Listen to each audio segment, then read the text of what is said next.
बिस्मिल्लाहिर्रहमानिर्रहीम। अस्सलाम वालेकुम स्टूडेंट्स। सेकेंड ईयर आपके बायोलॉजी के चैप्टर नंबर 22 का ऑनलाइन लेक्चर नंबर 4 है। और पिछले कुछ टॉपिक्स वो हमने स्किप किए हैं क्योंकि वो स्मार्ट सिलेबस में नहीं है। तो आज आपका टॉपिक है sex linkage in humans. Humans के अंदर सेक्स लिंकेज का अमल। और ये आपको मैं समझाने से पहले कुछ चीज़ें पहले समझा देता हूँ जो कि वो स्किप हुई हैं, लिहाजा इस टॉपिक की सही समझ नहीं आएगी। पहले हम उन चीज़ों को समझ लेते हैं। चलिए बेटा, सबसे पहले आपने समझना है एक्स लिंक्ड जीन्स क्या होती हैं।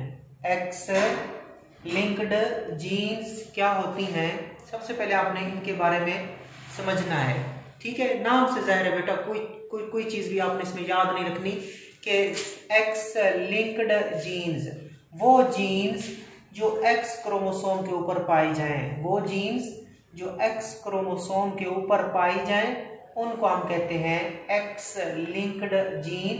The genes which are present on the X chromosome they are called X linked genes. एक तो नाम तो क्लियर है। अब एक चीज आप और क्लियर कर लें कि एक्स लिंक्ड जीन्स का दूसरा नाम सेक्स लिंक्ड जीन है।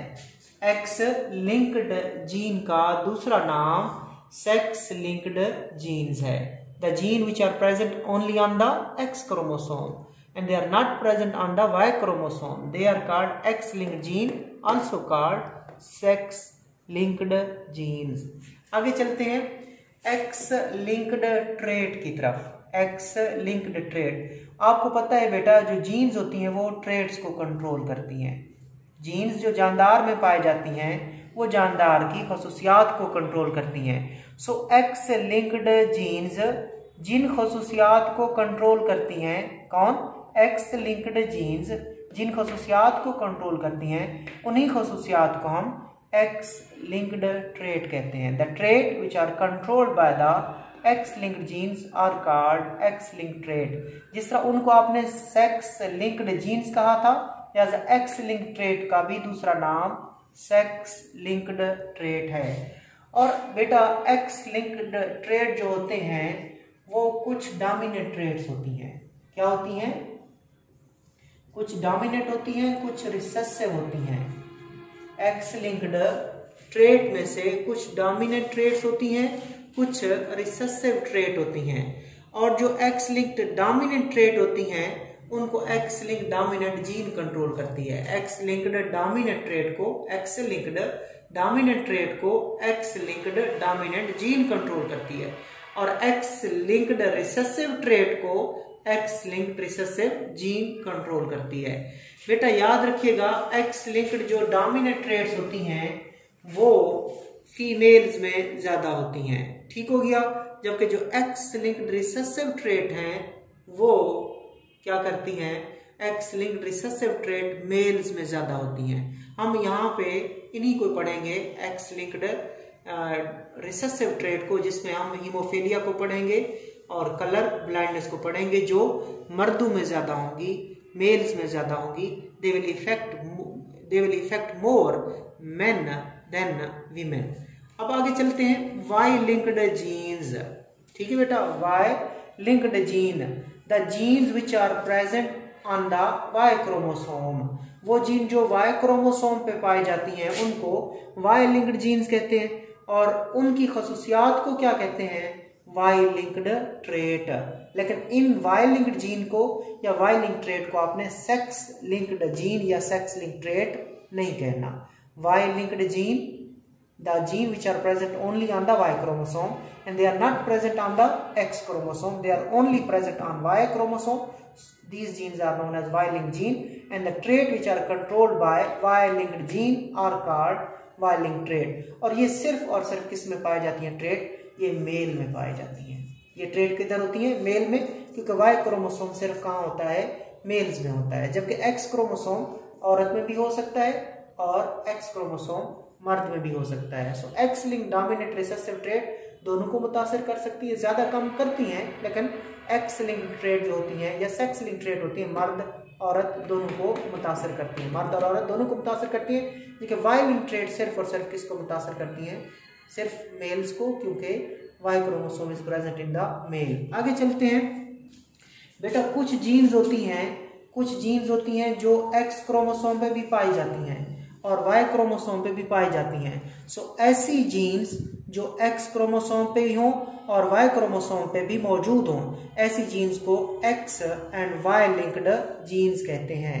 और इनका जो पैटर्न ऑफ इनहेरिटेंस होता है वो ऑटोसोम की तरह का होता है, यानी कि ये मर्द में भी जा सकती हैं और औरत में भी जा सकती हैं। लिहाजा एक्स और वाई लिंक्ड जीन वो जीन्स होती हैं जो एक्स पे भी हैं, वाई पे भी हैं, और इनका पैटर्न ऑफ इनहेरिटेंस ऑटोसोम जैसा है। ऑटोसोम आप पहले पढ़ चुके हो कि सेक्स क्रोमोसोम के अलावा बाकी सारे क्रोमोसोम क्या कहलाते हैं? ऑटोसोम कहलाते हैं, और वो बंदे की, इंसान की सेक्स को डिटरमाइन नहीं करते। सेक्स क्रोमोसोम कौन से होते हैं? एक्स और वाई क्रोमोसोम, जिनके ऊपर सेक्स की जीन्स होती हैं जो सेक्स को डिटरमाइन करते हैं, उनको हम सेक्स क्रोमोसोम कहते हैं। सो एक्स और वाई लिंक्ड जीन का जो पैटर्न ऑफ इनहेरिटेंस है ना, वो ऑटोसोम की तरह का है। लिहाजा इनको हम सोडो ऑटोसोमल जीन्स भी कहते हैं। एक्स और वाई लिंक्ड जीन को सोडो ऑटोसोमल है, ऑटोसोमल नहीं है, लेकिन पैटर्न ऑफ इनहेरिटेंस ऑटोसोम जैसा है, लिहाजा इनको सोडो ऑटोसोमल जीन्स भी कहते हैं कि झूठी ऑटोसोमल जीन्स है ये।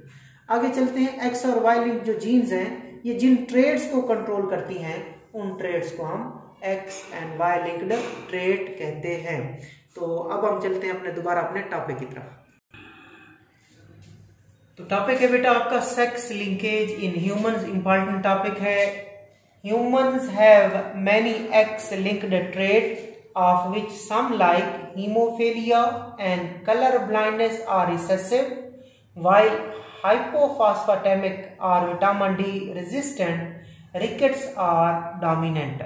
ठीक है, ये आपने इसको देखना है कि इंसान के पास, अब हम पढ़ने लगे बेसिकली एक्स लिंक्ड ट्रेट, यानी कि वो ट्रेड जो जिनको कौन कंट्रोल करती हैं? एक्स लिंक्ड जीन्स कंट्रोल करती हैं। और एक्स लिंक्ड जीन कौन होती हैं? जो एक्स क्रोमोसोम पे होती हैं। और दूसरा नाम इनका होगा सेक्स लिंक्ड जीन या सेक्स लिंक्ड ट्रेट पढ़ने लगे इंसान में। ह्यूमंस है मैनी एक्स लिंक्ड ट्रेट, इंसान में बहुत सारी एक्स लिंक्ड ट्रेट्स मौजूद है। उसमें से दो कौन कौन? हीमोफीलिया और कलर ब्लाइंडनेस। ये क्या है? ये एक्स लिंक्ड रिसेसिव हैं, याद रखिएगा। Haemophilia one and other one is colour blindness. They are X linked recessive trait. और याद रखना एक्स लिंक्ड रिसेसिव जो ट्रेट होती हैं, जिसमें हीमोफीलिया को हमने पढ़ना है, फिर बाद में कलर ब्लाइंडनेस को पढ़ेंगे, ये मर्दों में ज्यादा होंगी।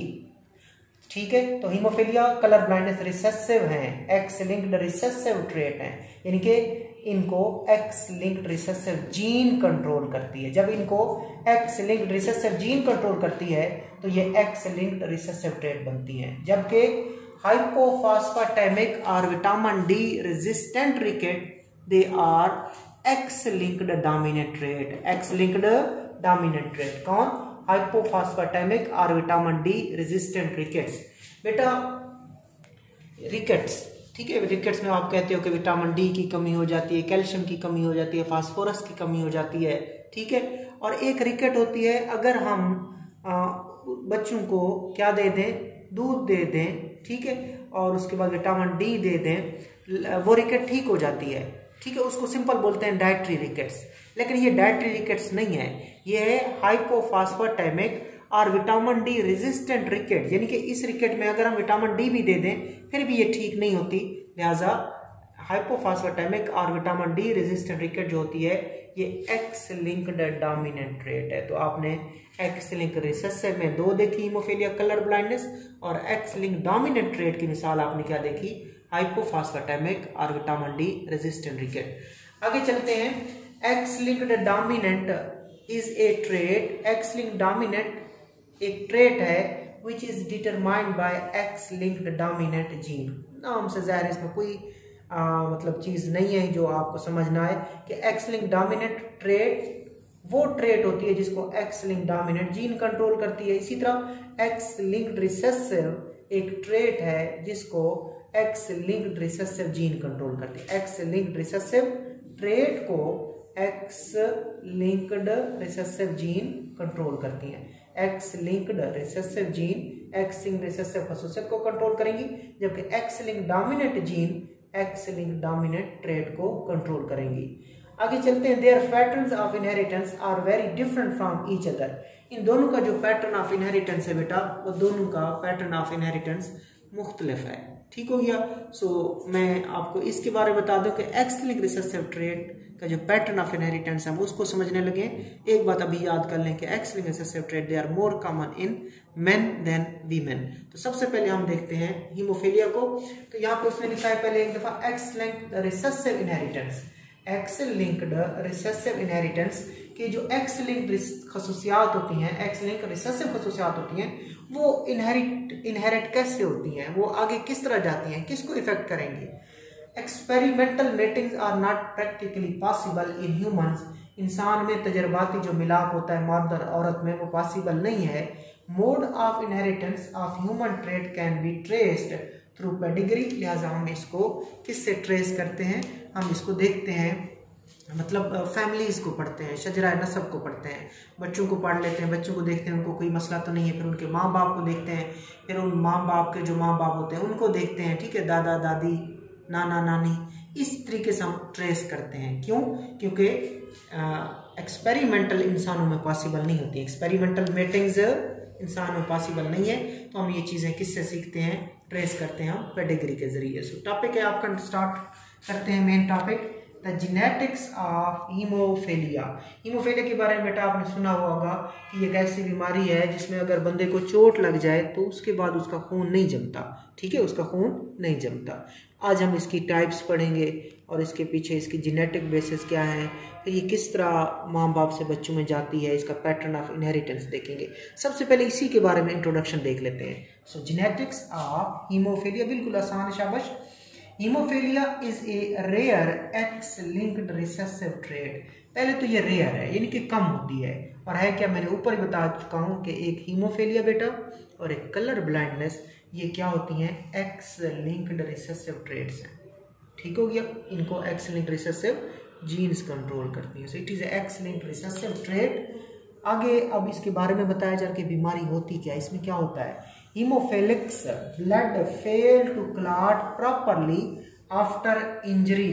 कि हीमोफिलिक्स यानी कि जो पेशेंट होता है उसको हीमोफिलिक बोलते हैं। Haemophilic blood fail to clot properly, कि जो हीमोफिलिक पेशेंट होता है उसका खून सही तरीके से जमता नहीं है आफ्टर इंजरी, जख्म लगने के बाद, चोट लगने के बाद उसका खून नहीं जमता। क्यों नहीं जमता? बिकॉज इट हैज एदर, देखिएगा क्या मसला है, रिडक्शन और मेल फंक्शन और complete absence of blood clotting factor. याद रखिएगा, हीमोफीलिया का खून इंजरी के बाद क्लॉट नहीं करता, जमता नहीं है। क्यों? उसमें ये चीज़ें हो सकती हैं, यानी कि खून को जमाने के लिए मुख्तलिफ चीज़ें होती हैं बेटा, प्लेटलेट्स होते हैं, ठीक है, उसके बाद फाइब्रिनोजन होती है, फिब्रिन के फाइबर्स होते हैं, रेड ब्लड सेल्स भी होते हैं, ठीक हो गया, और उसके बाद मुख्तलिफ क्लॉटिंग फैक्टर्स होते हैं, कैल्शियम होती है, इन सब का ब्लड क्लॉटिंग में रोल है। तो यहाँ पे आपने देखना है कि हीमोफिलिक्स का ब्लड इंजरी के बाद क्लॉट नहीं करता, जमता नहीं है। क्यों? क्योंकि उस हीमोफिलिक जो पेशेंट है उसमें जो ब्लड क्लॉटिंग फैक्टर्स हैं या वो रिड्यूस हो चुके हैं। ब्लड क्लॉटिंग फैक्टर की क्या है, रिडक्शन है। दूसरा ऑप्शन क्या हो सकता है, मेल फंक्शनिंग है, यानी कि मौजूद है लेकिन वो मेल फंक्शन है, काम सही नहीं कर रहे, या उनकी कंप्लीट एब्सेंस है, बिल्कुल है ही नहीं। सो याद रखिएगा, हीमोफिलिक्स में ब्लड क्लॉटिंग फैक्टर जो होते हैं या तो वो रिड्यूस हो जाते हैं, या उनकी मेल फंक्शनिंग होती है, या उनकी कंप्लीट एब्सेंस होती है उस बंदे में। ठीक है, आगे चलें। It is a serious heredity disease. ये एक संजीदा किस्म की विरासती बीमारी है जो माँ बाप से उनकी नस्ल में आगे चली जाती है। सीरियस बीमारी क्यों है? बिकॉज हीमोफिलिक में bleed to death even from minor cut. ये सीरियस बीमारी है, सीरियस बीमारी है। क्यों? क्योंकि हीमोफिलिक में ब्लीड टू डेथ, कि उस हीमोफिलिक की ब्लीडिंग की वजह से डेथ हो जाएगी, इवन फ्रॉम माइनर कट, हल्के से भी कट से, ठीक है बेटा, हल्के से भी जख्म से वो उसकी ब्लीडिंग स्टार्ट होगी, खून नहीं जमेगा, उसकी माइनर कट से ब्लीडिंग की वजह से उसकी क्या हो सकती है, डेथ। इसी वजह से ये सीरियस डिजीज है। और इसमें क्लॉटिंग फैक्टर जो होते हैं, ब्लड क्लॉटिंग फैक्टर जिन्होंने खून को जमाना होता है, उनकी या तो रिडक्शन होती है, या मेल फंक्शनिंग होती है, या उनकी मुकम्मल एब्सेंस होती है। आगे चले। हीमोफीलिया 3 किस्म का है। हीमोफीलिया की बीमारी 3 किस्म की है। Haemophilia is of 3 type, the haemophilia A, the haemophilia B and the haemophilia C. 3 किस्म की होती है haemophilia A, B and C. Haemophilia A and B are non allelic recessive sex linked trait. ठीक है बेटा, तो हम यही कह रहे हैं ना, हीमोफीलिया हम कहते हैं क्या है, रिसेसिव सेक्स लिंक्ड ट्रेट है। यहाँ पे लफ्ज यूज किया है, मैंने आपको बता चुका हूँ बेटा मैं आपको कि एक्स लिंक्ड जीन्स को, एक्स लिंक्ड ट्रेट को हम क्या कहते हैं, सेक्स लिंक्ड भी कहते हैं। So haemophilia X linked recessive trait है, या एक्स की जगह सेक्स भी लिख सकते हैं। So haemophilia is a sex linked recessive trait और एक्स लिंक्ड रिसेसिव ट्रेट। इसमें से जो ए और बी है ये नॉन अलीलिक और रिसेसिव सेक्स लिंक्ड ट्रेट है, जबकि जो हीमोफीलिया सी है it is an autosomal recessive trait. ये ऑटोसोमल रिसेसिव ट्रेट है। सी ऑटोसोमल रिसेसिव ट्रेट है, ए और बी क्या है, non allelic sex linked recessive trait है। तो हमारा फोकस क्या है फिर, ए और बी, वरना हम ऑटोसोम को थोड़ी पढ़ रहे हैं, हम तो पढ़ रहे हैं एक्स लिंक्ड रिसेसिव ट्रेट को, जो कौन है, हीमोफीलिया ए और बी। जबकि हीमोफीलिया सी क्या है, ऑटोसोमल रिसेसिव ट्रेट है, ऑटोसोम्स में मसला होता है। अब 80% जो हीमोफीलिया वो हीमोफीलिया ए है बच्चों। 80% haemophilic suffer from haemophilia A, और 80% जो लोग होते हैं उनको क्या, कौन सा हीमोफीलिया है, हीमोफीलिया ए। और हीमोफीलिया में कौन सा क्लॉटिंग फैक्टर मुख्तलिफ होते हैं, 8वां, 9वां, 11वां, 10वां, 5वां, 7वां। सो हीमोफीलिया ए लोगों को 80% मुतासर करता है, यानी कि टोटल जो हीमोफीलिया है उसमें 80% कौन होता है, हीमोफीलिया ए होता है। और हीमोफीलिया ए में कौन सा फैक्टर एब्सेंट होता है या एबनॉर्मल होता है, 8वां फैक्टर। ये 3 MCQs किए। 80% कौन है, हीमोफीलिया ए, और 80% होता है क्या नाम है, हीमोफीलिया ए, और इसमें किस फैक्टर का मसला है, 8वां factor. So it is due to abnormality of factor 8। आगे चले, about 20% suffer from haemophilia B. फिर 20% कौन सा हीमोफीलिया होता है, हीमोफीलिया बी, और इसमें कौन सा फैक्टर है, due to disturbance in the factor 9। क्या बेटा, सो 20% कौन होगा, हीमोफीलिया बी, और इसमें कौन सा क्लॉटिंग फैक्टर डिस्टर्ब है, एबनॉर्मल है, 9। बट लेस देन 1%, अब 1% से भी कम कौन रह जाएगा, haemophilia C, due to reduction in factor 11। बहुत सारे MCQs यहाँ पे आपने देखे कि हीमोफीलिया एक ए होता है, बी होता है, सी होता है। ए और बी सेक्स लिंक रिसेसिव है, एक्स लिंक रिसेसिव है, जबकि जो सी है ऑटोसोमल रिसेसिव है। 80% हीमोफीलिया ए है, उसमें 8वें फैक्टर का मसला है। फिर 20% हीमोफीलिया बी है जिसमें 9वें फैक्टर का मसला है। फिर लेस देन 1% हीमोफीलिया सी है जिसमें 11th फैक्टर का मसला होता है। Being X-linked recessive haemophilia A and be effect main, वही बात जो मैं थोड़ी देर पहले आपको बता रहा था कि चूंकि हीमोफीलिया ए और बी क्या है, X-linked recessive हैं, सेक्स-linked recessive हैं, लिहाजा they affect men more than women. ठीक है, हीमोफीलिया ए और बी ज्यादा किसको मुतासर करते हैं, मेन को, किसके मुकाबले में, वुमेन के मुकाबले में। But haemophilia C affect both sexes equally because it is autosomal. Haemophilia जो सी होगा वो मर्द और औरतों को बराबर मुतासर करेगा, क्योंकि हीमोफीलिया सी क्या है, ऑटोसोमल है। और ऑटोसोम जो होते हैं वो क्रोमोसोम होते हैं जो सेक्स क्रोमोसोम के अलावा होते हैं, और ऑटोसोम जो मर्द में होते हैं बेटा, ऑटोसोम जो औरत में होते हैं वो सेम टू सेम होते हैं। तो चूंकि हीमोफीलिया सी ऑटोसोमल है लिहाजा ये इक्वली इफेक्ट करेगा बोथ सेक्सेस को, मर्द और औरत को। लेकिन हीमोफीलिया ए और बी चूंकि ये एक्स लिंक रिसेसिव है लिहाजा ये मर्द को, मेन को ज्यादा मुतासर करेगा औरत के मुकाबले में। ठीक है बेटा, आगे चलें। Chances for a man to be affected by haemophilia A and B are greater than a women. ठीक हो गया कि एक मर्द के हीमोफीलिया ए या बी में मुब्तला होने के, सफ़र करने के चांसेस औरत के मुकाबले में ज़्यादा होते हैं, क्योंकि ये हीमोफीलिया ए और बी एक्स लिंक्ड रिसेसिव बीमारियां हैं। इसी तरह कलर ब्लाइंडनेस भी एक्स लिंक्ड रिसेसिव बीमारी है, लिहाजा ये ज़्यादा किसको मुतासर करती हैं, मर्द को। अब देखें औरत कब मुतासर होगी इससे, वो क्या औरत को नहीं होती, नहीं, औरत को होती है। ठीक है बेटा, औरत को होती है बीमारी, जी हाँ बिल्कुल होती है, लेकिन औरत कम मुतासर होती है, मर्द से कम मुतासर होती है। लेकिन कम मुतासर होगी, देखें, women can suffer from hemophilia A and B only when she is homozygous for recessive allele, but men with just one recessive allele will display the trait। ठीक है बेटा, इसमें आपने ये कहना है कि इसके लिए हम ना यूज करते हैं, औरत के लिए हम यूज करते होते हैं एक्स औरत के लिए यूज करते हैं, और मर्द के लिए क्या यूज करते हैं, XY यूज करते हैं, XY मर्द के लिए होता है। ठीक है, वैसे समझा रहा हूं इधर आपको। ठीक, या इधर देख लें, इधर देख लें कि औरत क्या होती है, XX होती है, और मर्द क्या होता है, XY होता है। औरत के लिए ये अलामत और मर्द के लिए ये अलामत। ठीक है बेटा, अब इसकी जो हीमोफीलिया जो है ना, हीमोफीलिया जो है उसको H से जाहिर करते हैं। नॉर्मल के लिए क्या होता है, कैपिटल H।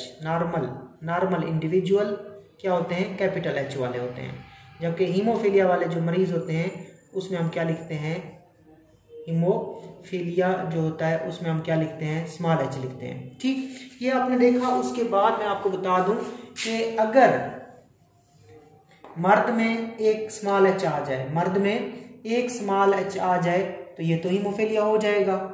ये है क्या, एक्स लिंक्ड रिसेसिव बीमारी है। रिसेसिव, जब रिसेसिव जीन होती है ना तब होती है। और एक टर्म है बेटा यहाँ पे, हेमीजाइगस। कुछ टर्म्स आप पढ़ चुके हैं, होमोजाइगस, हेट्रोजाइगस।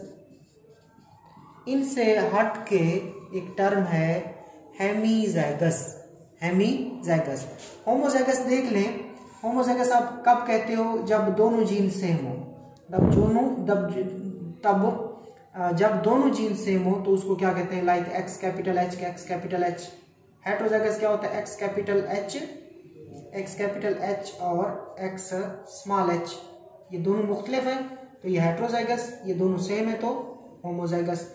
हेमीजाइगस क्या है बेटा, ये एक ऐसी कंडीशन है जब एक खसूसियत की जो जीन है वो एक क्रोमोसोम पे तो मौजूद हो, X क्रोमोसोम पे तो मौजूद हो, लेकिन वो Y क्रोमोसोम पे मौजूद ना हो, तो ऐसी कंडीशन को कहा जाता है हेमीजाइगस। सो X लिंक्ड रिसेसिव बीमारियों के लिए मर्द जो होते हैं वो हेमीजाइगस होते हैं, इसी वजह से वो ज्यादा सफर करते हैं। ठीक है, ये आपने हेमीजाइगस का कंसेप्ट देखा कि अगर ऐसी कंडीशन जिसमें जीन जो हो वो एक क्रोमोसोम पे हो लेकिन दूसरे पे मौजूद ना हो, ऐसी कंडीशन को हम हेमीजाइगस कंडीशन कहते हैं। तो वो कह रहे हैं कि औरत कब मुतासर होगी। औरत अगर देखें, आपने देख लिया नॉर्मल के लिए मैंने कहा कैपिटल H है और इफेक्टेड के लिए स्मॉल h है। तो अगर औरत में कैपिटल H हो और कैपिटल H हो, इस हालत में औरत क्या है, नॉर्मल है। अब अगर X के साथ स्मॉल h आ जाए, चूंकि हीमोफीलिया की बीमारी रिसेसिव है लिहाजा ये डोमिनेट करके उसको हीमोफीलिया में मुब्तला नहीं करेगी। हाँ, कैरियर होगी औरत लेकिन उसको बीमारी नहीं होगी। पहले वाली बिल्कुल नॉर्मल थी, XH की हालत में औरत क्या होती है, बिल्कुल नॉर्मल होती है। XH और X स्मॉल h में औरत क्या होती है, कैरियर होती है, लेकिन बीमारी नहीं है उसको, क्योंकि ये बीमारी क्या है, रिसेसिव बीमारी है, डोमिनेट नहीं है। ठीक, औरत फिर कब होगी, जब X स्मॉल h, इस हालत में औरत क्या होगी, हीमोफीलिया की पेशेंट होगी। इस हालत में इसको हीमोफीलिया होगा, जबकि इस हालत में मर्द नॉर्मल होगा। ऐसे अगर एक ही X है और X लिंक्ड ये बीमारियां हैं और X लिंक्ड रिसेसिव बीमारियां हैं, अगर X मर्द में जो एक ही X क्रोमोसोम है, अगर उसके ऊपर रिसेसिव अलील जीन आ जाए तो उसको तो मुतासर कर देती है। औरत के लिए ऐसा होना जरूरी है। औरत इस हालत में नहीं है हीमोफीलिया, औरत इस हालत में भी हीमोफीलिया के मरीजा नहीं है, इस हालत में भी नहीं है, क्योंकि ये डोमिनेंट है और उसको मरीजा नहीं बनाएगा। इस हालत में जाके वो बन जाती है, लिहाजा औरत के चांसेस इस बीमारी में कम होते हैं। और कब होती है वो, जब वो होमोजाइगस हो जाए, तब भी जाके उसको हीमोफीलिया होगा। देखिए यहाँ पे कि women can suffer from haemophilia A and B only when she is homozygous for the recessive allele. वो सिर्फ तब ही सफर करेगी जब वो क्या होगी, उन रिसेसिव एलील के लिए क्या होगी, होमोजाइगस होगी। But man with just one recessive allele will display the trait, will display the disease, will suffer from the disease. अगर उसने कहा मर्द में सिर्फ एक ही रिसेसिव एलील आ जाए तो वो हीमोफीलिया के मरीज बन जाएंगे, वो इस ट्रेट को शो करेंगे। Haemophilia A and B zigzag, ये बड़ा इंपॉर्टेंट पॉइंट है। Haemophilia A and B zigzag from maternal grandfather through carrier daughter. ये पॉइंट्स याद रखते जाएं। पहला पॉइंट, ये बीमारी नाना से शुरू होती है, नाना, मैटरनल ग्रैंडफादर, नाने से शुरू होगी, फिर वहां से उसकी बेटी में जाएगी, बेटी को बीमारी नहीं होगी मगर वो कैरियर होगी, so carrier daughter to a grandson. फिर वहां से कहां चली जाएगी, उस नाना के जो आधे नवासे होंगे उनमें जाएगी, आधे जो नवासे होंगे उनमें जाएगी। ठीक, सो ये बीमारी जिगजैग फैशन में जाती है, क्रिस क्रॉस फैशन में जाती है, from maternal grandfather to carrier daughter. अगर नाने को, नाना जो है उनको बीमारी हीमोफीलिया की, तो उसके जो बेटे होंगे वो नॉर्मल होंगे। ठीक, उसकी जो बेटियां होंगी कैरियर होंगी, बीमारी नहीं होगी। फिर बेटियों की जब शादी होगी नॉर्मल से, तो उन बेटियों के जो बेटियां होंगी आधी नॉर्मल होंगी, आधी कैरियर होंगी, मगर उन कैरियर डॉटर्स की, डॉटर के जो बेटे होंगे आधे हीमोफीलिया के मरीज होंगे, आधे नॉर्मल होंगे। सो ये याद रखें, ये बीमारी जिगजैग फैशन से जाती है, from maternal grandfather to carrier daughter, उसकी कैरियर डॉटर में बीमारी जाएगी, टू ग्रैंडसन, नाना, फिर नाना से उसकी बेटी कैरियर बनेगी, और फिर उस बेटी की जब आगे शादी होगी, जो उस नाना के जो नवासे होंगे, आधे नवासे क्या होंगे, उनको हीमोफीलिया होगी। It never passes direct from father to son. अभी मैंने कहा ये जो नाना है ये अपने बेटों को कुछ भी नहीं करेगा।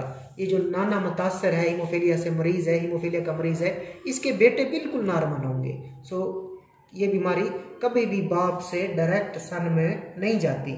Gene for normal is capital H, ये भी आपको मैंने सिखा दिया कि नॉर्मल के लिए हम कैपिटल एच लिखते हैं। Gene for the haemophilia A is small H, तो हीमोफीलिया के लिए स्मॉल एच है, नॉर्मल के लिए एच है। अब आपको मैं कुछ करा से दिखाता हूँ। अब बेटा आपको क्लियर समझ आ जाएगी कि ये बीमारी criss cross fashion, zigzag fashion से मैटरनल ग्रैंडफादर से उसकी कैरियर डॉटर में जाएगी, और कैरियर डॉटर से उसके जो ग्रैंडसन्स होंगे हाफ, वो मुतासर होंगे। सो देखें, ये नाना है, ठीक हो गया, मेल है, और X small H, X small H, यानी कि इसको हीमोफीलिया है। ठीक, और इसकी शादी नानी से होती है। ठीक है, समझाने के लिए बेटा, तो औरत से शादी होती है, औरत के लिए ये अलामत, और वो नॉर्मल है, बिल्कुल नॉर्मल है। तो उसके बाद जो इसके भी कितने किस्म के गैमेट्स बनेंगे, दो किस्म के गैमेट्स बनेंगे, दो गैमेट्स बनेंगे, X capital H, X capital H. इसके भी दो किस्म के स्पर्म बनेंगे, एक्स स्मॉल एच और वाई वाले। ठीक है, एक्स स्मॉल एच और वाई वाले। जब पुनेट स्क्वायर बनाया तो X H X small h, ठीक है, X small h, then X H X small h. इसका मतलब क्या हुआ कि उनके जो बच्चे पैदा हुए, नाना मरीज है, जो नानी है वो बिल्कुल नॉर्मल है, इनके जो बेटियां पैदा हुई वो सब कैरियर हैं, सब कैरियर हैं, हेट्रोजाइगस हैं, हेट्रो। लेकिन चूंकि ये बीमारी रिसेसिव है, लिहाजा इस हालत में ये बीमारी शो नहीं होती, ये डोमिनेट कर जाती है कैपिटल, लिहाजा कैरियर हैं लेकिन मरीजा नहीं होंगी, हीमोफीलिया इनको नहीं होगा, बट दे आर कैरियर। सो नाना ने ये बीमारी पहुंचा दी किसको, अपनी कैरियर डॉटर्स को, अपनी कैरियर डॉटर्स को ये बीमारी पहुंचा दी। लेकिन कभी भी ये बीमारी नाना से डायरेक्ट उनके सन्स में नहीं जाती, ये बीमारी कभी भी एक बाप से डायरेक्ट उनके सन्स में नहीं जाती, क्योंकि सन क्या है, बिल्कुल नॉर्मल है। अब क्या हो गया, यहां से आपने क्या ली, एक कैरियर डॉटर ले ली, कैरियर डॉटर ले ली, और उसकी शादी हो जाती है। नाना की जो बेटी थी कैरियर, उसमें से हमने एक ली, उसकी शादी करवा दी नॉर्मल बंदे से, एक्स कैपिटल एच के साथ, बेटी कैरियर है। ठीक, अब क्या हुआ, दो किस्म के गैमेट्स देख लेते हैं, X capital H then Y, और बेटी के गैमेट्स एक्स कैपिटल एच और एक्स स्मॉल एच जब क्रॉस करते जाते हैं एक बेटी बिल्कुल नॉर्मल बनती है। अब जब इनके बच्चे यानी कि उस नाना की बेटी के अब 4 बच्चे पैदा हुए, कितने बच्चे पैदा हुए? 4 बच्चे पैदा हुए। एक बेटी बिल्कुल नॉर्मल है, ठीक, और एक बेटा भी बिल्कुल नॉर्मल है। एक बेटी फिर कैरियर पैदा हो गई, एक बेटी फिर बेटी एक्स एक्स बेटी और एच और स्मॉल एच कैरियर। हाँ, जो एक बेटा है उसमें से 2 बेटों में से एक बेटा तो नॉर्मल, दूसरा बेटा देख लें एक्स स्मॉल एच वाई, ये तो हीमोफीलिया का क्या हो गया? मरीज हो गया। तो देखें किसको ये बीमारी हुई है? ये मर्दों को ज्यादा हुई है। किसको ज्यादा हुई है? मर्दों को ये बीमारी ज्यादा हुई है। लिहाजा मैं कह सकता हूँ these diseases they zigzag from maternal grandfather to the carrier daughters then to the half of the grandsons। इस तरह ये बीमारी जाती है और ज्यादातर किसको मुतासर करती है? मर्दों को ये बीमारी ज्यादा मुतासर करती है और ये है हीमोफीलिया जो कि एक एक्स लिंक्ड रिसेसिव ट्रेट है। अल्लाह हाफिज़।